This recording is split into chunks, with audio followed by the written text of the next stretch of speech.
Good morning, students. I hope you all are fine and are paying attention to your studies at home. So, in the last video of English 2, we had read the poem The Ants. The first two paragraphs we have completed. So, today we'll begin with the third paragraph. Okay? So, what we studied in the first two paragraphs, first let's recall that इन दोनों paragraphs में हमने पढ़ा था कि जो एंट होती है it's a very hard working insect, बहुत हार्ड वर्किंग होती है. It is an inspiration for all of us. Okay, because इतने छोटे होने के बावजूद भी यू सी कितने बड़े बड़े एंट हिल्स बनाते हैं वो.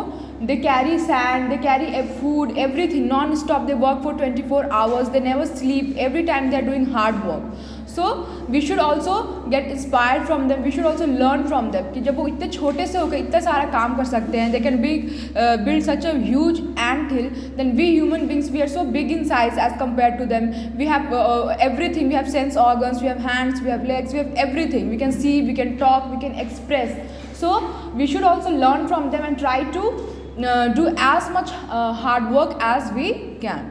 Okay, so in the first paragraph we read that कि एक छोटा सा ब्लैक एंट होता है जो अपने ऊपर एक बड़ा सा वीट का grain, like wheat grain is not big in size but for the size of an ant it's a very huge thing. Ant के लिए वो एक वीट ग्रेन भी बहुत बड़ा है. ओके, सो जो वो ब्लैक एंट है अपने एक नेबर से वो हेल्प मांगता है. उसको बोलता है कि वो उसकी हेल्प करे उसको उठाने में, बट उसका जो नेबर होता है वो बहुत सेल्फिश होता है और वो मना कर देता है. वो क्या बोलता है उसको कि उसको अपने भी बहुत सारे काम हैं इसलिए वो उसकी हेल्प नहीं कर सकता और वो जा कर के अपने होल में सो जाता. उसको कोई काम नहीं होता. Now let's start from the third paragraph. आगे पढ़ते हैं हम. Just then, a big brother was passing the road and seeing his brother in want, came up and assisted him with his load, for he was a good-natured ant. Okay, तो जब उस black एंट का neighbour उसकी help करने को मना कर देता है, उसी वक्त एक उस छोटे से ब्लैक एंट से भी बड़ा एक ब्लैक एंट था, तो उस नाते वो उसका बिग ब्रदर हुआ, तो वो वहाँ से पास करा था. And when he saw that उसका जो his little brother is in need, he is in need of a help, वो बिना कुछ सोचे समझे तुरंत उसके पास उसकी हेल्प करने के लिए चला जाता है. उसका लोड उठाने में उसकी हेल्प करने लगता है.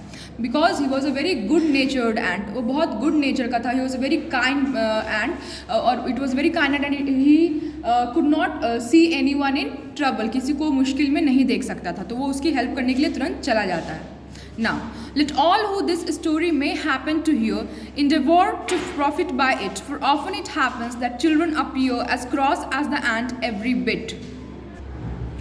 And the good-natured ant who assisted his brother may teach those who choose to be taught that if little insects are kind to each other, then children most certainly out.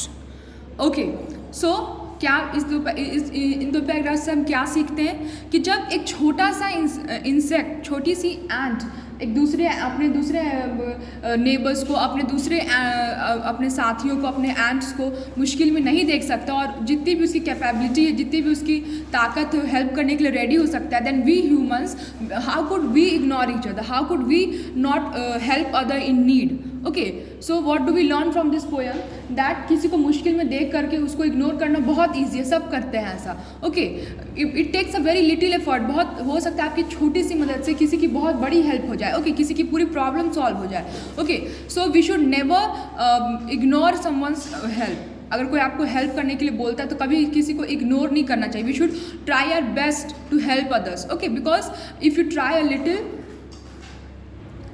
so what we learn is that if those small ants can help each other, if those small ants can be kind to each other, then we human beings, we children, we can also be kind to each other. We can also try our best to help each other in need. Okay, so that's all. I hope you have enjoyed the poem and also learned that we should always try our best to help others in need.